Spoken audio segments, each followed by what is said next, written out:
Oke, Assalamualaikum warahmatullahi wabarakatuh. Saya Nila Alia Rahma dengan NPM 241705-2008. Di sini saya akan menjelaskan tentang model OSI untuk mata kuliah Jaringan Komputer dan Komunikasi Data. Nah, jadi apa sih model OSI itu? Nah, jadi model OSI adalah model konseptual yang membagi komunikasi jaringan menjadi 7 lapisan. Model ini memungkinkan berbagai aplikasi, sistem komputer, dan jaringan yang berbeda untuk dapat saling berkomunikasi. Model OSI memberikan pedoman bagi pengembang dan insinyur untuk membangun perangkat keras dan perangkat lunak yang dapat beroperasi lintas jaringan secara terstruktur. Di sini ada gambar dari 7 lapisan model OSI. Lapisan ke-7 ada aplikasi, ke-6 presentasi, ke-5 sesi, ke-4 transportasi, ke-3 jaringan, ke-2 data link, dan yang pertama adalah fisik. Selanjutnya kita masuk ke lapisan 7 yaitu aplikasi. Nah, lapisan ini adalah lapisan yang paling dekat dengan pengguna.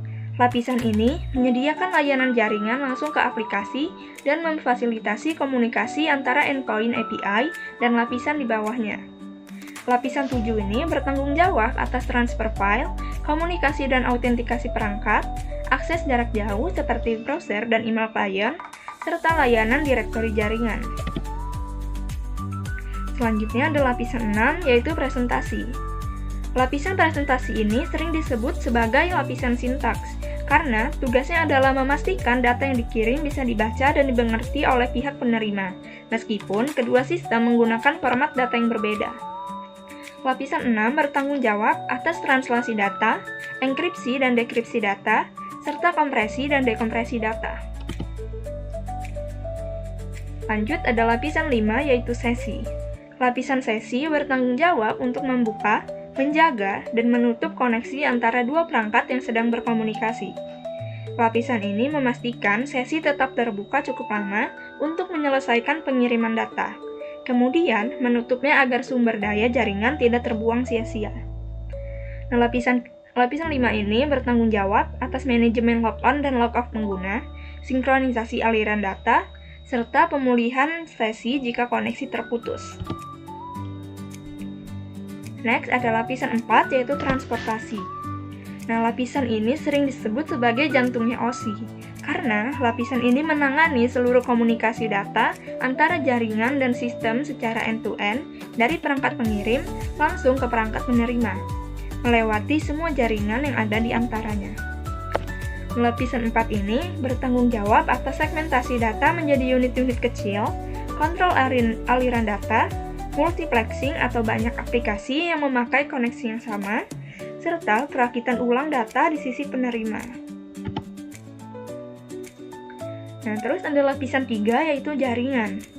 Lapisan jaringan ini bertugas untuk memfasilitasi transfer data antar node yang berada di jaringan yang berbeda. Lapisan ini memungkinkan data bisa berpindah dari satu kota ke kota lain, dari satu negara ke negara lain, melewati berbagai jaringan dan router di sepanjang perjalanannya. Nah, tugas utama dari lapisan ini adalah menentukan jalur terbaik bagi data untuk sampai ke tujuan. Lapisan 3 ini bertanggung jawab atas routing dan pengalamatan logis, fragmentasi dan perakitan ulang paket, serta kontrol lalu lintas jaringan. Next ada lapisan 2 yaitu data link.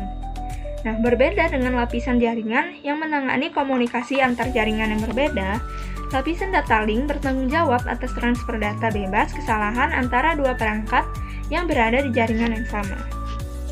Nah, lapisan 2 ini bertanggung jawab atas pembingkaian atau framing, pengalamatan fisik, dan juga deteksi dan koreksi kesalahan. Nah, terus ada lapisan yang pertama yaitu lapisan fisik. Lapisan fisik adalah lapisan yang paling bawah dalam model OSI.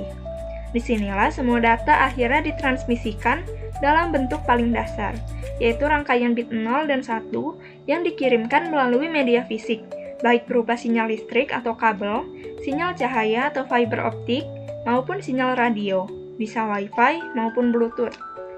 Nah, lapisan 1 ini bertanggung jawab atas kontrol kecepatan bit, sinkronisasi bit, mode transmisi, dan juga topologi fisik jaringan. Nah, di sini ada perbandingan antara model OSI dan juga model TCP/IP. Pertama, model OSI memiliki 7 lapisan, sedangkan model TCP/IP hanya memiliki 4 lapisan. Sifat dari model OSI yaitu bersifat konseptual dan juga teoritis, sedangkan model TCP/IP lebih bersifat ke implementasi nyata atau langsung diterapkan di jaringan dunia nyata. Model OSI dikembangkan oleh ISO dan juga CCITT yang diterbitkan pada tahun 1984. Sedangkan model TCP/IP dikembangkan oleh Departemen Pertahanan AS. Nah, model OSI ini tidak menentukan protokol spesifik, hanya mendefinisikan tugas tiap lapisan. Sedangkan model TCP/IP protokolnya sudah ditentukan, ada TCP, IP, dan juga UDP yang langsung bisa diimplementasikan. Model OSI digunakan sebagai edukasi dan juga referensi desain, dan juga digunakan sebagai standar universal untuk memahami jaringan. Sedangkan model TCP/IP digunakan sebagai backbone internet modern yang dipakai di seluruh internet saat ini. Selanjutnya ada manfaat dari menggunakan model OSI. Pertama, riset dan pengembangan lebih cepat karena setiap lapisan bersifat independen. Kedua, model OSI menyediakan bahasa bersama yang dapat dipahami oleh semua pengembang jaringan di seluruh dunia. Ketiga, ketika jaringan ada masalah, tim teknis bisa langsung mengisolasi di lapisan mana masalah terjadi, tanpa harus memeriksa seluruh sistem dari awal. Dan yang terakhir, standarisasi global model OSI memungkinkan perangkat dari berbagai vendor dan teknologi yang berbeda untuk saling beroperasi. Nah, jadi kesimpulannya, model OSI adalah standar global yang membagi komunikasi jaringan menjadi 7 lapisan, di mana setiap lapisan punya tugas spesifik, mulai dari transmisi sinyal fisik di lapisan terbawah, hingga interaksi langsung dengan pengguna di lapisan teratas. Meski di dunia nyata internet berjalan menggunakan TCP/IP, model OSI ini tetap jadi acuan utama untuk memahami, merancang, dan memecahkan masalah jaringan secara terstruktur. Sekian penjelasan dari model OSI. Terima kasih. Wassalamualaikum warahmatullahi wabarakatuh.